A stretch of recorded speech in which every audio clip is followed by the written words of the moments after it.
yaşamanın manasını biz başlayırız anlama, hem düşünme onun açan seyit geçiririz. Ya da var ölüm korkusu. O zaman Dostoyevski açan. O da genç adam da orada bir grupa vardı. Petraşevce, o da onlarla bile istermişler padişaha karşı gitme, bir zagovor yapma da onu da hep kapana kapadılar da ölüm kararı. De смертная казнь, onu da lazımdırlar. Öldürsünler de te o yazar sonra te idiot romanında var te bu laflar. Yaşamaya kaldı 10 minut. De te onun sırası gelecek. De te 10 minut ona gelmiş. Pek çok vakit.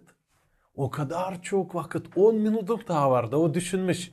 Şimdi ben birkaç minut dostlarımla söyleyeceğim onlara, birkaç laf onları kuvvetlendirme. Sonra ben 2 minut bakacağım tabiata, güneşe, göke. Sonra ben 2 minut düşüneceğim, kendi canım için dua edeceğim. Da bu vakit o kadar adam çok ona gelmiş. 10 minut daha kaldı yaşamaya. Yaşamak öyle güzel. Kocaman 10 minut var.